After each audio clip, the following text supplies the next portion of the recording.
अच्छा सुनो, सब्सक्राइब करते वक्त ना घंटी बजा देना ताकि जब मैं ऑनलाइन आऊँ तो तुम्हारे फोन की भी नमस्कार दोस्तों, आप सभी का स्वागत है हमारे YouTube चैनल पर।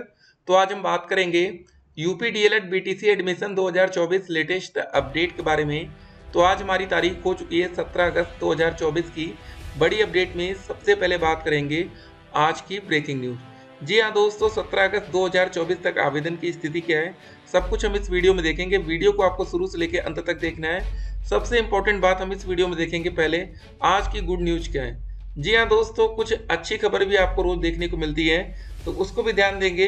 बीएड को लेकर आवेदन की स्थिति क्या है वो भी हम इस वीडियो में देखेंगे। डीएलएड में डायरेक्ट एडमिशन कैसे होता है, कुछ प्राइवेट कॉलेज में डायरेक्ट एडमिशन हो रहा है, उसकी पूरी सच्चाई हम आपको इस वीडियो में बताएंगे। ठीक है, जो बच्चे हमारे साथ अभी पहली बार जुड़ रहे हैं, चैनल को सब्सक्राइब करके ठीक है हमारे साथ जुड़िएगा। वीडियो को लाइक करना आप लोग भूल जाते हैं, तो चलिए लाइक तब करिएगा जब वीडियो को शुरू से लेकर लास्ट तक आप देखेंगे। ठीक है, अगर आपको लगता है आपको कुछ फायदा हो रहा है तो लाइक करिएगा। पहले देखिए, हमने आज की जो भी इंपॉर्टेंट न्यूज़पेपर की कटिंग्स हैं वो हमने आपके सामने ला रहे हैं। बीएड में प्रवेश के लिए चयनितों की सूची जारी हो गई। जी हाँ, जो चयनित हुए उनकी सूची को अभी जारी किया गया है। पूरी अपडेट हम आपके सामने रखेंगे, क्योंकि इस समय जो बच्चे इस वीडियो को देख रहे होंगे वो बच्चे डीएलएड के लिए भी सोच रहे हैं और बीएड के लिए भी सोच रहे हैं। ठीक है ना, तो देखते हैं अगली खबर रहेगी। 7 लाख नौकरी और 10 लाख रोजगार देंगे सीएम। दोस्तों, ये अपडेट पटना से आ रही है। तो देखिए, अगर कोई भी नौकरी की बात होती है तो ये आपके फायदे के लिए है। अदर स्टेट के बच्चों को भी मौका मिलता है। हम कह रहे हैं कहीं से भी अगर आपको कोई नौकरी मिलती है तो बढ़िया है ना। तो आप सोचिए कि यार कहीं तो नौकरी मिल जाए। यूपी में अभी क्या हुआ, 69,000 शिक्षक भर्ती में झटका। हाई कोर्ट ने कहा नई चयन सूची बनाए। आपको पता है ये वैकेंसी कब की है? ये वैकेंसी दिसंबर महीना था 2018 की। इस वैकेंसी का एग्जाम हुआ था 6 जनवरी 2019 में। तब से आज तक बच्चे वेट कर रहे, मामला कोर्ट में चल रहा है। इतना लंबा आप वेट कर पाएंगे? आप सोचिए, लास्ट ईयर 2 जून से ऑनलाइन आवेदन शुरू हुआ था और आज अगस्त का महीना चल रहा है। ठीक है, तो कुछ दिन तो भाई लेट हो गया, 17 अगस्त से डेट। ठीक है, तो आप लोग इतने कम समय में, बिल्कुल होता ना सब्र खत्म हो गया कि फॉर्म आएगा नहीं आएगा, 1 साल खराब हो रहा है। यहाँ बच्चे 5-5 साल से वेट कर रहे हैं। ये सब्र आपके अंदर भी होना चाहिए। बच्चे लखनऊ जाते हैं, आंदोलन करते हैं, धरना देते हैं, मेहनत करते हैं। ठीक है, इतनी आसान नौकरी नहीं है। अब कुछ बच्चों की किस्मत अच्छी होती है जिनको आसानी से नौकरी मिल जाती है। 1 नंबर से पास हुए अभ्यर्थियों को भी नौकरी की आस लग गई। ये 2019 की बात है जो आप देख रहे हैं। इसी माह मिल सकता है शिक्षा चयन आयोग को स्थायी अध्यक्ष। ये सब बातें जानिए। इनका काम क्या रहेगा, नई भर्ती में इनका सहयोग रहेगा। यूपी टेट का एग्जाम में ये ध्यान देंगे। ठीक है, सुपर टेट का एग्जाम यूपी का ये देखेंगे। सिपाही भर्ती के अभ्यर्थी 22 से बसों में करेंगे मुफ्त यात्रा। अब देखिए, आप में से कुछ बच्चे इस वैकेंसी के लिए आवेदन जरूर किए होंगे, तो आपके लिए अच्छी खबर है कि नहीं? कम से कम कहीं पर तो आपको फ्री का कुछ मिल रहा है। ठीक है ना, एक बार जब कोई पेपर लीक हो जाता, सेकेंड टाइम होता ना, तो अक्सर पेपर में बस की यात्रा फ्री कर दी जाती है। ऐसा यूपी टेट में भी देखने को मिला था, यूपी टेट 2021 में। ठीक है, तो हर एक अपडेट पर आपकी नज़र होनी चाहिए। ठीक है, अब चलिए देखते हैं डीएलएड में आप लोग के कमेंट्स क्या हैं। एक और बड़ी खबर हम आपके सामने रखते हैं। डीएलएड की परीक्षा में सामूहिक नकल पर केंद्र को डिबार कर दिया गया, आरोपितों पर मुकदमा दर्ज। पता है, डीएलएड का एग्जाम अभी आपको पता था चल रहा था, तो यहाँ पर सामूहिक नकल हो रही थी। कॉलेज वाले जैसे कभी कभी टीचर पैसा लेके नहीं होता, सभी को नकल करा रहे, तो उसमें पकड़े गए। आजमगढ़ में सामूहिक नकल पकड़े जाने पर कड़ी कार्रवाई की जा रही है। और दोस्तों, जो वैकेंसी में जो मामला कोर्ट में गया ना, 5 साल से बच्चे वेट पता है क्यों कर रहे हैं? कौन से कैटेगरी के बच्चे हैं? ये कैटेगरी के बच्चे हैं ओबीसी, एससी, एसटी, आरक्षित वर्ग के बच्चों को ठीक तरीके से आरक्षण का फायदा नहीं मिला। फायदा किनको मिला फिर? जो बच्चे जनरल से पास हुए। जनरल में अदर स्टेट के बच्चे भी सम्मिलित रहे होंगे। ठीक है, एक बात और ध्यान रखना है, तो आप लोग को अपने हक के लिए थोड़ा सा स्ट्रगल, संघर्ष लड़ना तो पड़ेगा ना। अब चलिए दोस्तों, हम लोग आते हैं आपके कमेंट्स पर। ठीक है, और बात करेंगे कि क्या इस साल डीएलएड में आवेदन होगा कि अब नहीं होगा। ये दोस्तों कोर्ट का जो कॉपी है तो वो हम यहाँ पर रख रहे हैं। चलिए इसको हटाते हैं। अब देखिए, आप भी वेट करिए, फॉर्म आएगा तो हम लोगों को भी पता चल जाएगा। ठीक है, अनुभव पाल जी, कब आएगा एक दिन बता दो, रोज बताने सेम चीज का क्या फायदा। देख सकते हैं दोस्तों, बच्चों को बिल्कुल सब्र ही नहीं। वही हमने बात बताई ना, यहाँ जो सीनियर आपके हैं 5 साल से वेट कर रहे हैं, 5 साल। ठीक है सर, बीटीसी में एडमिशन के लिए इस साल वाला रिजल्ट नहीं आया तो क्या ओरिजिनल रिजल्ट के बिना एडमिशन हो सकता है? बिल्कुल, आपका इंटरनेट वाला रिजल्ट होना चाहिए, ठीक है ना, उससे भी काम हो जाएगा। थैंक्स फॉर इन्फॉर्मेशन सर जी। चलिए, आपका वेलकम है सर। मेरे 214% है जनरल कैटेगरी से। ईडब्ल्यूएस सर्टिफिकेट लगाने पर सरकारी कॉलेज बहुत ही मुश्किल रहेगा, लेकिन एक काम अच्छा हो सकता है, जो बच्चे वेट करते करते अगर थक जाते हैं वो कहीं और एडमिशन ले लें तो आपका चांस बन जाएगा। लेकिन हाँ, एक और इम्पोर्टेंट बात है कि इस साल आवेदन की प्रक्रिया होनी भी चाहिए, ठीक है ना। ये बात तो एकदम कन्फर्म है कि इस बार काफ़ी ज़्यादा लेट हो चुका है और इस साल आवेदन ना करने का कोई मतलब अभी तक समझ में नहीं आ रहा है कि इस साल अगर एडमिशन ना हो तो क्यों ना एडमिशन ना हो, मतलब समझ रहे हैं आप लोग कि एडमिशन क्यों ना कराया जा रहा है। क्योंकि इस बार डीएलएड करने के लिए बच्चे वैसे भी वेट कर रहे हैं, क्योंकि 1 to 5 से बीएड को बाहर कर दिया गया, बड़ी भर्ती यहीं पर आती है, 6 to 8 में भी और मौका मिलता है, तो डीएलएड बच्चे क्यों ना करें? कोई मतलब समझ में नहीं आ रहा, जानबूझकर मतलब होता है ना, गलत काम हो रहा है। 234 नंबर बन रहा है एससी से, आराम से आपको डायरेक्ट कॉलेज मिलेगा। ग्रेजुएट के बाद कैसे जॉब मिल सकती है सर? ग्रेजुएशन के बेस पर बहुत सी वैकेंसी आती है। अभी आपको देखिए, आप लोग जरा कुछ वेबसाइट को चेक करिए, इतनी वैकेंसी है मतलब, ठीक है। बस ये है कि आप टीचर लाइन में नहीं आ पाएंगे, ठीक है, और तो वैकेंसी आपको मिल रही ना, क्योंकि टीचर लाइन में स्पेशली आपको डीएलएड या बीएड का कोर्स अनिवार्य रहेगा। मुझे इतना बता दो सर, फॉर्म आएगा या नहीं, ठीक है, या मैं कुछ और करने की सोचूं? देखिए, एक बात समझ लीजिए, अगर आपका जैसे एम क्लियर है कि हमें डीएलएड ही करना है तो आप वेट करना पड़ेगा। अगर आप कुछ और भी देख रहे हैं तो देख लीजिए। फिलहाल हमने तो एक बात आपको क्लियर कर दी कि अगस्त तक वेट कर लीजिए, अगर नहीं आता तो फिर आप कहीं और देखिएगा।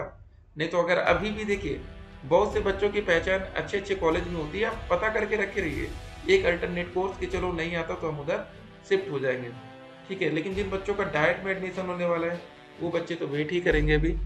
सर मेरा बीए में, ठीक है, 48% है, एमए में 53 है, ठीक है, मेरा एडमिशन हो जाएगा प्राइवेट में कि नहीं? देखिए, अगर आप जनरल कैटेगरी से हैं जहां पर ग्रेजुएशन में मिनिमम 50% मांगा जाता है, आरक्षित वर्ग में 45%, ये ध्यान देना है। अगर 50 से कम है तो आपका एडमिशन नहीं हो पाएगा। प्लीज ये बताइए, ग्रेजुएशन में 49.8 है, एडमिशन हो जाएगा कि नहीं? इंपॉर्टेंट कैटेगरी है आपकी। यूपी डीएलएड का फॉर्म कब आएगा? ठीक है, देखते हैं। सर डीएलएड में कौन कौन से सब्जेक्ट होते हैं? ये सारे सब्जेक्ट जरूरी होते हैं लेना। फर्स्ट सेमेस्टर में क्या रीड करना होता है और प्रैक्टिकल कैसे होता है? बहुत ही अच्छा क्वेश्चन है, ऐसे क्वेश्चन आप लोग भी पूछ सकते हैं। आपको बता दें, फर्स्ट सेमेस्टर में टोटल आपके 8 सब्जेक्ट होते हैं। पहला सब्जेक्ट होता है बाल विकास का, दूसरा सब्जेक्ट होता है शिक्षण अधिगम, तीसरा होता है आपका विज्ञान का, चौथा होता है आपका मैथ का, गणित का, पांचवा होता है सामाजिक अध्ययन, छठा होता है आपका हिंदी, सातवां होता है आपका संस्कृत, आठवां होता है आपका कंप्यूटर। ये 8 सब्जेक्ट होते हैं। एक बात का ध्यान रखना है, संस्कृत और उर्दू, इसमें से आप एक सब्जेक्ट चूज करेंगे। कुछ बच्चे उर्दू लेते हैं, कुछ बच्चे संस्कृत, एक ये ऑप्शनल सब्जेक्ट रहेगा, लेकिन लेना पड़ेगा आपको, ऐसा नहीं कि छोड़ सकते हैं, ठीक है। तो ये सारे सब्जेक्ट होंगे। आपका 275 नंबर का लिखित परीक्षा होता है, 525 नंबर का प्रैक्टिकल होता है। 525 में से 425 नंबर आपके कॉलेज के हाथ में रहता है, 100 नंबर आप टीचिंग करने जाएंगे किसी प्राइमरी स्कूल में। 100 में से यहाँ से 99 नंबर आराम से मिलते हैं। 425 में अगर आपके, ठीक है, 400 मान लीजिए 21 भी बन गए तो एक अच्छा नंबर आपका बन जाएगा, ठीक है, ये ध्यान देना। सर जौनपुर में ऐसा कॉलेज है जो स्कॉलरशिप पर एडमिशन, देखिए ये आपको घर से निकलकर पता करना पड़ेगा, ठीक है ना। अगर आप सोचिए इंटरनेट पर कोई आपको बताए कि ये कॉलेज में ऐसा होता है तो वो तो ऐसे ही 5 सीट फुल हो जाएंगी, सभी को तो फ्री में पढ़ना है ना, तो ये आपको खुद से पता करना पड़ेगा। कॉलेज वाले देखिए होता है क्या, स्कॉलरशिप पर तो आपका एडमिशन ले लेते हैं। इन केस मान लीजिए स्कॉलरशिप नहीं आती तो उसके बाद कॉलेज वाले क्या करेंगे, ये भी आपको वहाँ पर जाकर पता करना होगा। अब डीएलएड नहीं होगा, डाइट पर पता कर लो। न्यू एजुकेशन पॉलिसी के अकॉर्डिंग सब कोर्स खत्म हो जाएगा, सिर्फ बीएड चलेगा, ठीक है, इंटर के बाद 4 साल, ये सब बातें। चलिए देख सकते हैं, कुछ बच्चों को लग रहा है कि अब डीएलएड ही नहीं होगा।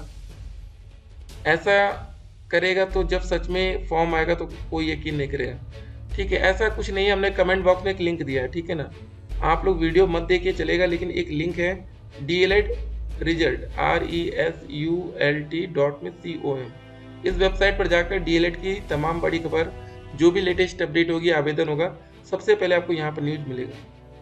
हाँ सर, दोबारा करना चाहिए। कुछ बच्चे एग्जाम को लेकर था कि पेपर दोबारा होना चाहिए कि नहीं। सर जनरल में 34 एज है, डीएलएड करने का कोई फायदा है क्या, या किसी और तरफ ट्राई करना सही होगा? देखिए दिक्कत क्या होती है, वैकेंसी अगर हर साल आए रेगुलर बेसिस पर तो कोई दिक्कत नहीं है। देखिए एज लिमिट आपको बता दें, मिनिमम 18 साल है, मैक्सिमम 35 साल है। ठीक है, तो ये आपको सोचना है। देखिए कभी कभी क्या होता है कि कुछ बच्चों को भाई टीचर ही बनना है, कुछ भी हो जाए टीचर ही बनना है। ठीक है, तो अगर आपका एम है कि नहीं हमें ये बनना है, तो फिर आप देख सकते हैं। ठीक है, अगला देखिए, सर क्या बीटीसी के साथ एमए कर सकते हैं? देखिए एक टाइम में 2 कोर्सेज अलाउ नहीं है। आप चोरी से करना चाहे तो भाई करने वाले बच्चे कर ही रहे हैं। ठीक है ना। यूपी में 1 to 5 या 8 तक सर ओबीसी से हूँ, 231 बनना है मुझे आपसे। ठीक है, मुझे आसपास के डिस्ट्रिक्ट में एडमिशन मिल जाएगा बहुत ही आराम से। ठीक है ना, तो ये ध्यान दीजिएगा। एक बात और, यूपी में आप डीएलएड करेंगे तो 1 to 5 और 6 to 8 इन यहाँ तक टीचर बन जाएंगे। सीटेट का जो एग्जाम होता है, आपने सुना होगा सीटेट का नाम। सीटेट का अगर आप पेपर 1 क्लियर करेंगे तो आप 1 to 5 शिक्षक भर्ती के लिए एलिजिबल होते हैं। अगर आपने पेपर 2 क्लियर किया तो 6 to 8 भर्ती के लिए एलिजिबल होते हैं। थैंक्स सर, पेपर फिर से होना चाहिए, देख सकते हैं यहाँ पर। अगला देखिए, वैसे सही ही कर रही है, वैकेंसी नहीं देना है तो क्या ही करें डीएलएड करके। ठीक है, अगली खबर देखिए, यूपी में बीटीसी का फॉर्म कब से फिल होगा, प्लीज सर बताइए। Thanks for information. Thanks sir, paper फिर से होना चाहिए, देख सकते हैं। सर टेट एग्जाम कितनी देर बाद दे सकते हैं? अगर देखिए एडमिशन आपको सितंबर तक मिल जाता है तो जो सीटेट का पेपर आएगा दिसंबर वाला, उसमें आप आवेदन कर पाएंगे। सर अब कब आएगा फॉर्म बीटीसी? सर बीटीसी का फॉर्म कब तक आएगा? कुछ दिन और सब्र कर लीजिए, आना होगा तो आएगा, नहीं तो फिर नेक्स्ट ईयर के लिए हम लोग देखेंगे। Sir firstly thanks to you कि आप एवरीडे नॉलेज दे रहे हैं और सब कुछ बता रहे हैं। Thanks a lot sir. चलिए थैंक यू, आपका भी वेलकम है। वो फर्जी तो नहीं माना जाएगा बीटीसी। सर डायरेक्ट एडमिशन ले लें। सर मुझे बीटीसी करनी है डीएलएड में, लेकिन मुझे टीचिंग लाइन की नॉलेज नहीं है, क्या डीएलएड ही बीटीसी है? जी हाँ दोस्त, एक बात जरा ध्यान दीजिएगा, आप इसको नाम चाहे डीएलएड कहिए या आप इसको बीटीसी कहिए, दोनों एक ही चीज़ है। डायरेक्ट एडमिशन का प्रोसेस तब होता है जब आवेदन की प्रक्रिया शुरू होती है, जब आप रजिस्ट्रेशन कराएंगे तब जाकर आपका डायरेक्ट एडमिशन होता है। अगर कोई आपको प्राइवेट कॉलेज आज की डेट में आपसे पैसा मांग रहा है कि आप दे दीजिए आपका एडमिशन हम ले लेते हैं, ऐसा नहीं है। ठीक है, तो जब तक फॉर्म नहीं आएगा, होता क्या ना, कॉलेज वाले आपसे पैसा ले लेंगे, फिर वो फॉर्म फिल करेंगे। जब फॉर्म आएगा, ऐसे क्या होगा कि अगर आप लोग अपने आप से फॉर्म फिल करेंगे तो आपके पास हजारों कॉलेज का विकल्प होगा, कॉलेज आप चेंज भी कर सकते हैं। इसीलिए वो सोचते हैं कि भैया एडवांस में ले लो, मेडिकल लाइन देख लो, अच्छा रहेगा। डीएलएड मत करो फिलहाल, कोई फायदा नहीं है, कुछ और कर लो। देख सकते हैं अलग अलग कमेंट थे। सर यूपी से डीएलएड करने के बाद बिहार में भी टीचर बन सकते हैं क्या? बिल्कुल यस, बन सकते हैं। सर मैं ओबीसी से हूँ, 208 नंबर, गवर्नमेंट मुश्किल रहेगा सर। ठीक है सर, जब आवेदन शुरू होगा बताइएगा। थैंक यू, बिल्कुल बताएंगे। सर फॉर्म आएगा कि नहीं? सर मैं एसटी से हूँ, 233 नंबर, आराम से आपको गवर्नमेंट कॉलेज मिल रहा है। सर गवर्नमेंट कॉलेज के लिए कितना परसेंट होना चाहिए? अगर आप जनरल कैटेगरी से तो मिनिमम 230 नंबर, ये परसेंटेज में है, मतलब ओबीसी कैटेगरी से तो मिनिमम 225। ठीक है, ईडब्ल्यूएस कैटेगरी से तो मिनिमम 225 और ऊपर 240 प्लस, ये सेफ जोन रहेगा जो हम आगे लिख रहे हैं। बाकी ये सुरक्षित है, जो इनके ऊपर आ रहा है ना, ये सुरक्षित बच्चे हैं। एससी कैटेगरी में 220 से 230 प्लस। ठीक है, ये ध्यान रखना है। बाकी एसटी में 200 प्लस पर हम मान सकते हैं कि होने के चांसेस हो जाएंगे। सर मेरा 2 से 31% है, कौन सा कॉलेज मिलेगा? जी हाँ, गवर्नमेंट मिल सकता है। सर एडमिशन से पहले कैसे पता चलेगा कि कौन सा कॉलेज मिलेगा? उसके लिए आपको ऑनलाइन काउंसलिंग करनी पड़ती है, कॉलेज का विकल्प आप देंगे। ठीक है, एक बात याद रखिएगा, अगर आपका 235 नंबर बन रहा है, अगर आपने फर्स्ट प्रियोरिटी पर डायरेक्ट डाला है सरकारी कॉलेज, तो सेकंड पर आपका प्राइवेट कॉलेज नहीं आना चाहिए। कोई कॉलेज मत डालिएगा, चल जाएगा। नहीं तो क्या होता है, मान लीजिए फर्स्ट राउंड में नहीं मिला तो आपको प्राइवेट ही मिल गया। सर बीए में 48% है, एमए 53 है, तो क्या डीएलएड? बीए से मतलब है ना कि एमए से। एक बात और ध्यान रखना है। सर 245% है, जनरल में आराम से आपको सरकारी कॉलेज मिलेगा। तो आने वाले टाइम में आपको जो रजिस्ट्रेशन करना रहेगा, पार्ट 1 में ही आपके ग्रेजुएशन के नंबर मांगे जाते हैं। तो जिन बच्चों को रिजल्ट नहीं आया तो वो ध्यान देंगे। उसके बाद फीस पेमेंट करना था, लास्ट टाइम 700 रुपये 500 रुपये 200 रुपये कुछ ऐसा लगा था। और सरकारी कॉलेज में पढ़ने के लिए फीस 10,200, प्राइवेट कॉलेज में 41,000। और आपको बता दें काउंसलिंग के टाइम ही आपसे 10,000 रुपये जमा करा लिया जाएगा, यहाँ पर भी और यहाँ पर भी। ठीक है, बाद में आपको कितना देना पड़ेगा, यहाँ पर आपको 200 रुपये देना पड़ेगा, यहाँ पर आपको 31,000 देना पड़ेगा। आप लोग की state rank as a result यही आएगी। फिर उसके बाद OTP जनरेट करिए, ऑप्शन फिल करिए, चॉइस लॉक, अलॉटमेंट, रिजल्ट। ठीक है, ये दोस्तों ऐसा एक नोटिफिकेशन आपको देखने को मिलेगा, उम्मीद करते हैं। और ये आपके डॉक्यूमेंट की लिस्ट रहेगी। ये सारे डॉक्यूमेंट्स आपको तैयार रखने हैं। हाई स्कूल का रिजल्ट प्रमाण पत्र के साथ, इंटरमीडिएट का रिजल्ट प्रमाण पत्र। पहले देखिए रिजल्ट और प्रमाण पत्र अलग अलग आता था और आजकल के रिजल्ट में एक ही में रहता है। तो जाति, निवास, ये सारी चीजें आपके पास होनी चाहिए। एक शपथ पत्र आपका लगेगा जहां पर आप ये क्लियर करेंगे कि भैया मैं DLED के अलावा कोई और संस्था में ना तो प्रवेश लिया है ना तो अध्ययन। मतलब जैसे आप कह रहे हैं ना कि हमको MA भी साथ में करना है, तो शपथ पत्र में आप लिखते हैं। देखिए करने वाले बहुत से बच्चे कर भी रहे हैं। देखिए वही बात बोला ना कि सभी बच्चे पकड़े नहीं जाते। जो बच्चे पकड़े गए उन्हीं के साथ दिक्कत है, जो बच्चे नहीं पकड़े गए चल रहा है उनका काम। तो चलिए दोस्तों, मिलेंगे एक और वीडियो में। सोशल मीडिया की तमाम अफवाहों से बच के रहना है। सोशल मीडिया पर तरह तरह की अफवाहें चलती हैं। आवेदन जब शुरू होगा तो उसमें किसी भी प्रकार का सुधार नहीं होता, ये ध्यान देना है। ठीक है, मिनिमम 18 साल, फीस बता रखे हैं 700 रुपये तक लगनी चाहिए। एलिजिबिलिटी क्राइटेरिया 50 और 45। ठीक है, DLED करके 1 to 5, 6 to 8 के टीचर बनेंगे। BEd करके 6 से 8, 9 से 10 TGT के माध्यम से जाएंगे। लेकिन 9 से 10 में सब्जेक्ट कॉम्बिनेशन इंपॉर्टेंट रहेगा। अदर स्टेट को मौका इस बार मिल भी सकता है और नहीं भी है। ठीक है, जब तक ऑफिशियल नोटिफिकेशन ना आए वेट करना है। चलिए फिर मिलते हैं।